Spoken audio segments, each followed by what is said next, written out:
নমস্কার বন্ধুরা, শুভ সকাল। আরও একটা নতুন সকালে তোমাদের সবাইকে জানাই অনেক ভালোবাসার অনেক স্বাগত। সুন্দরবনের একটা ছোট্ট গ্রাম থেকে আমি অনুমিতা।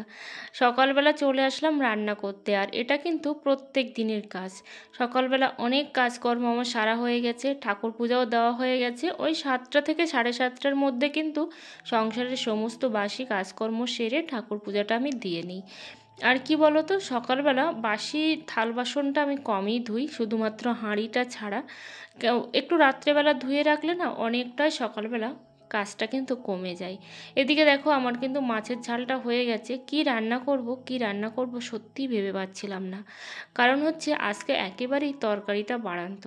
কি করব বুঝে উঠতে পারছিলাম না। তো হঠাৎ করে মাসিমার কাছে ফোন করলাম, মাসিমাকে বলছিলাম যে কুমড়ো আলু মাছ রান্না করব।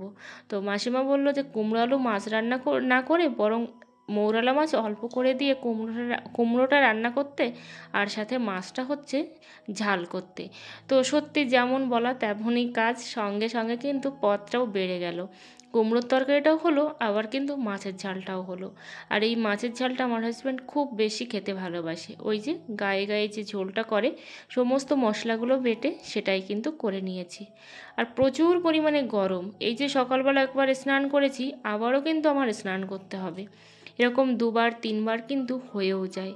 মাঝে মধ্যে প্রচুর পরিমাণে বৃষ্টি হচ্ছে, আবার মাঝে মধ্যে কিন্তু এতটাই গরম পড়ছে, মানে বৃষ্টির পর পর, যেটা কিন্তু থাকাই যাচ্ছে না। এদিকে দেখো বেগুনটা ভাজা করব না, বেগুনটা হচ্ছে গা রসা করব। ওই যে যেটা হচ্ছে ওই কুচো মাছ দিয়ে করব।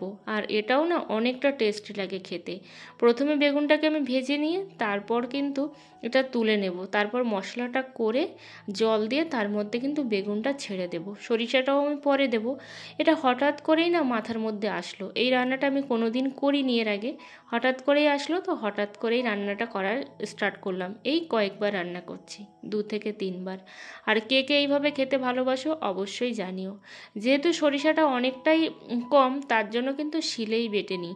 মিক্সিতে দিলে না একদমই পেস্ট হয় না, তার জন্য শিলে বাটাটাই সবথেকে আমি বেস্ট বলে মনে করি। আর তোমরা কে কোথা থেকে আমার ব্লগটা দেখছো অবশ্যই কমেন্ট করে জানিও। কারণ সত্যি কথা, তোমাদের কমেন্ট পড়তে না আমার ভীষণই ভালো লাগে। তো আমার এই চ্যানেলে যদিও কমেন্টটা আমার অনেকটাই কম আসে, মানে ভিউজ যতটা আসে সেই তুলনায় কিন্তু কমেন্টটা একদমই আসে না।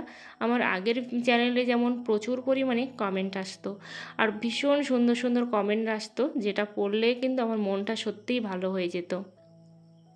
তো এখানে দেখো মশলাটা আমি বেটে নিচ্ছি। মশলা বলতে এই যে হচ্ছে সরিষাটা। তো আজকে আমি তোমাদেরকে বলবো যে কিভাবে খুব সহজে ঘরে বসেও কিন্তু 1 টাকা বা 2 টাকা হলেও রোজগার করা যায়।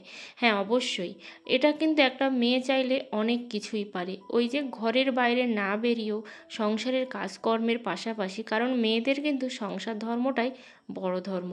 কারণ সংসার ধর্ম কিন্তু করতেই হবে। ছেলেরা রান্নাবান্না না করলে কিন্তু কেউ কিছুই বলবে না, কিন্তু মেয়েরা যদি রান্নাবান্না না করে তাহলে কিন্তু হাজার একটা কথা শুনতে হয়। সেই জন্যই বললাম।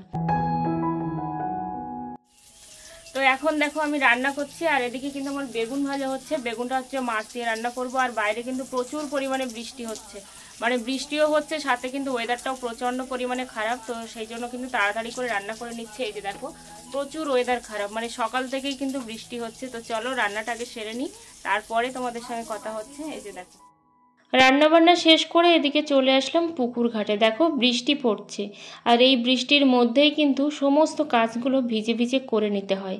একটু আগে বলছিলাম না প্রচুর গরম প্রচুর রোদ্দুর, আবার দেখো প্রচুর পরিমাণে কিন্তু মানে ওয়েদারটাও মেঘলাও হয়ে গেছে, সাথে কিন্তু বৃষ্টিও পড়ছে। আর এইভাবে কিন্তু আমি খুব তাড়াতাড়ি কাজগুলোকে গুছিয়ে নেওয়ার চেষ্টা করি, কারণ হচ্ছে এই সংসারের কাজের পাশাপাশি কিছু রোজগার করার কথাও কিন্তু ভাবতে হবে। সত্যি কথা, ঘরে বসে আছি বলে বা ঘরের মধ্যে থাকি বলে, মানে সবসময় রান্নাবান্না করি বলে শুধুমাত্র সেই কাজের মধ্যেই যে আমরা পড়ে থাকবো সেটা কিন্তু একবারও নয়, বা একবারের জন্যও কিন্তু ঠিক নয়। এখানে দেখো নয়নতারা ফুলগুলো না কতটা সুন্দর হয়েছে, কিন্তু যখন আবার বৃষ্টি চলে আসবে তখন কিন্তু এই ফুলগুলো আর ভালো থাকবে না। সেই জন্য কিন্তু যখন গরম বেশি পড়ে তখন এই ফুলগুলো না খুবই ভালোভাবে ফোটে। তো এখানে দেখো চলে এসেছি রাত্রেবেলা, আর চলে আসলাম যে না অলসতা বা কুড়েমি করে লাভ নেই। বরং কাজগুলো করতেই থাকি। সেই জন্য দেখো এখানে কাজ নিয়ে বসে পড়েছি আমি। এখানে একজন দিয়ে গেছে দুটো শাড়ি, কারণ এই শাড়ি দিয়েই কিন্তু বালিশের কভার তৈরি হবে, সেই জন্য কভার তৈরি করব। জানি না কটা হবে, কিন্তু ওই যে চেষ্টা করতে হবে। আর এইভাবে কিন্তু ঘরে বসে তোমরা কিন্তু রোজগারও করতে পারো 2 টাকা, কারণ 2 টাকার মূল্য কিন্তু অনেকটাই। বিন্দু বিন্দু করে যেমন সিন্ধু তৈরি হয়, তেমনই কিন্তু এই 2 টাকা 2 টাকা করেই কিন্তু আমরা একদিন কিছু না কিছু একটা আমাদের নিজের পছন্দ মতো তৈরি করতে পারবো বা কিনতে পারবো। এখানে দেখো আমার বালিশের মাপটা নিচ্ছি, কিন্তু এটা আমার বালিশের মাপে হবে না। এখানে কভারগুলো আমার রেডি হয়ে গেছে, এই যে দেখতেই পাচ্ছ। এখানে 3টে হয়েছে, এটা খেরো বলে আমাদের এখানে, তো খেরোটা কিন্তু 3টে হয়েছে। আর যা আছে সবটাই কিন্তু বালিশের কভার হবে। দেখতে পাচ্ছ কতটা সুন্দর হয়েছে। আর এটা কিন্তু সেই স্কুল ড্রেস থেকেই তৈরি করা হয়েছে। জানি না এগুলো কত করে দাম নেব, সত্যি আমি জানি না। বলেছি তোমরা যেটা পারবে সেটাই আমাকে দিও, সত্যি কথা। এইভাবেই কিন্তু আমার টুকটাক করে হাত খরচটা চলে যায়। আর তার সাথে সাথে সোশ্যাল মিডিয়া তো আছেই। এখান থেকে মানে পার মান্থ আমি কিছু না করতে পারি, ওই যে 3 মাস 4 মাস পর পর তো একটা পেমেন্ট পাই, সেটা দিয়েও কিন্তু আমার একটা চলে যায়। মানে হাত খরচ বলতে কি আর, হাত খরচ বলতে তো আর ওইভাবে তো আমাদের প্রত্যেক মাসে এত টাকা খরচা করতে হবে এরকম তো ব্যাপার নেই।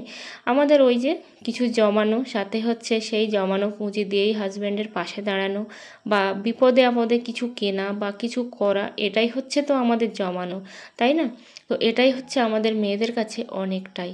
তো এখানে দেখো বসে পড়েছি শাড়িটা নিয়ে, কারণ ভেতরের কভারটা তো হয়ে গেছে যে খেরোটা, এবার বসে পড়েছি শাড়ি নিয়ে।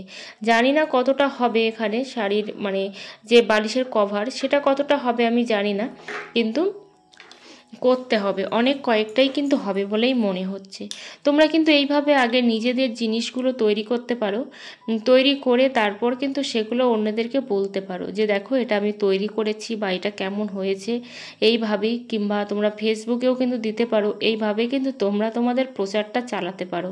তারপরে এই প্রচারের মাধ্যমে একদিন দেখবে তোমাদের কাস্টমার ঠিক হবে, সেটা 1 দিন 2 দিন বা 1 বছর পরে হলেও কিন্তু হবে। যখন তুমি তোমার নিজের কাজটা খুব ভালো করে করবে, তারপরে দেখবে কাস্টমার দেখতে দেখতে, মানে আশেপাশের মানুষজন তোমাকে দেখতে দেখতে কিন্তু মানে তোমার ওই ড্রেসগুলোর প্রতি তাদের ভালোবাসা তৈরি হয়ে যাবে। তারপর তারাও কিন্তু তোমার কাছে সেই জিনিসটা করতে দেবে। এখানে দেখো দেখলাম কয়েকটা আম আছে, আর এগুলো হচ্ছে আমার একটা জ্যাঠা শ্বশুর বাড়ির থেকে দিয়েছে। তো উনি নেই, কিন্তু ওনার ছেলেরা দিয়ে গেছেন দেখো।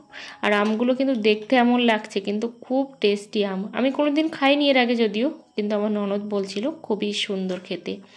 যাই হোক, ব্লগটা কিন্তু অনেক দিন আগের, প্রায় 10-12 দিন আগের ব্লগ।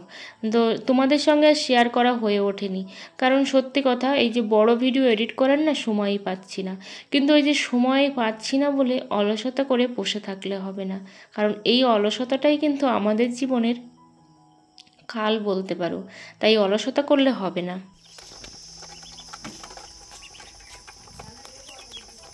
আর একটু জল লাগবে, ওটা জল সব খাওয়া হয়ে যাচ্ছে দেখেছিস।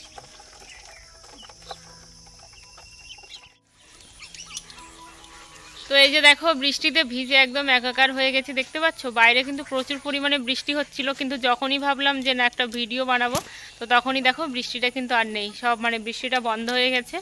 তো এই যে দেখো একেবারেই কিন্তু ভিজে গেছি বাইকে, এবার বাইকটা ধোয়া হবে।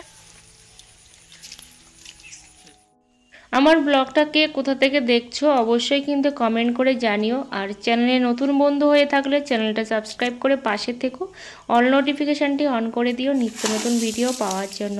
আর সবাই এভাবে আমাকে ভালোবাসা দিও। সবাইকে টাটা।